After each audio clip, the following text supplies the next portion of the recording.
ඔබ හිතනවාද මේ පක්ෂ දෙක එකතු වෙනවත් එක්කම තවත් මේ වටේ ඉන්න දේශපාලන පක්ෂවල විශේෂයෙන්ම සුළු ජාතික ප්‍රජාව නියෝජනය කරන දේශපාලන පක්ෂවල කොහොමද මොන වගේ අදහසක්ද දැන් ඔබ භූමියේ දේශපාලන කරන විදිහට දකින්නේ අනිකුත් පාර්ශවවල අදහස මොකද්ද මේ සම්බන්ධයෙන්? නැත්නම් අනිත් ඔක්කොම එකට හිටපු දේ බෙදලා කියාට පසුව එයාගේ ඒකාන්ත ඉල්ලීම තමයි මේ එකට කිරීමේ වැඩපිළිවෙල කර යුතුමයි කියන එක.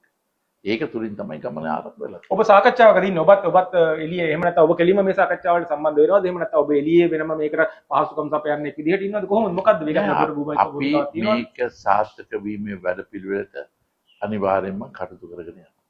හරි. ඒක බාධක වුණොත් මම කිව්වා වගේ මීට පෙර දෙන්නේ තුන් දෙනෙක්ගේ ඒ අයගේ තියෙන අදිෂ්ඨානෙ මේක නවත්තන්න කියන එකට වැඩිය අභිබව ක්‍රියාත්මක කරන්න අපි ඔක්කොම සූදානම් සිටිනවා. ඔබට මේකට පැහැදිලි උත්තරයක් දෙන්න පුළුවන්ද? ඒ කියන්නේ මොකද්ද මේක කරගන්න ඕනේ? කවුද මේකදී ඇබ්සෝබ් කරගන්න ඕනේ අනිත් පාර්ශවය? ඒ කියන්නේ සජබ UNP එක ඇබ්සෝබ් වෙනවද? එහෙම නැත්නම් UNP එක සජබ ඇබ්සෝබ් වෙනවද? එහෙම කාවත් මේ එක්කෙනෙක් කීනමානේ අනිත් අධිතක්සේරුවෙන් ඉන්න අවශ්‍යතාවයක් නැහැ. ගරුත්වයෙන් තමයි කරන්න අවශ්‍ය වන්නේ. ඉදිරියට එකට වැඩ කරන එක තමයි ප්‍රථම වැඩපිළිවෙල. ඊට පස්සුව කොහොමද වෙන්නේ කටයුතු වන්නේ කියන එක දෙවෙනි එක. මොකද ඒ වගේ දෙයක් ඇති කරන්න ගිහිල්ලා තියෙන එකක් නැති වෙනවා.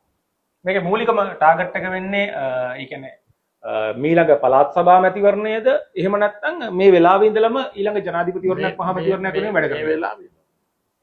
මේ වෙලාවේ තමයි.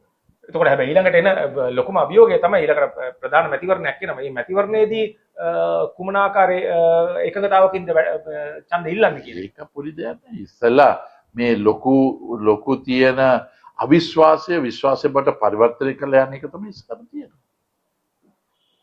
අද කවුද හිතන්නේ ඇමරිකාවයි රුසියාවයි එකට වැඩ කරනවා කියලා?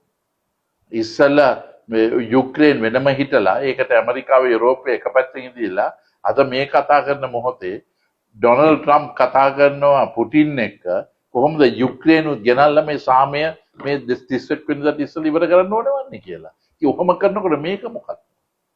ඉතින් මේක තුලින් ශ්‍රී ලංකාව අවුරුදු 77ක් නිදහසක් ලබාගෙන සුද්දාගෙන් කොහෙද අපි ගිහිල්ලා තියෙන්නේ කියන එක. යන්නේ හැමදෙනාම ඉන්න තාක් මම නැවත කියනවා. අපි ඔක්කොම පක්ෂ ඉස්සෙල්ලා එකට වැඩ කරන එක තමයි රටට හොඳම. ඒක තුලින් අනිත් පක්ෂත් එකතු වීම මොකද හැමදාම හිතන්නේ එකතු වෙන්නේ නැහැ කරන්න බෑ. කොහොමද කිංග මන්ද? එහෙම තියෙනකොට මේක තමයි කරන්න පුළුවන් හොඳම දේ.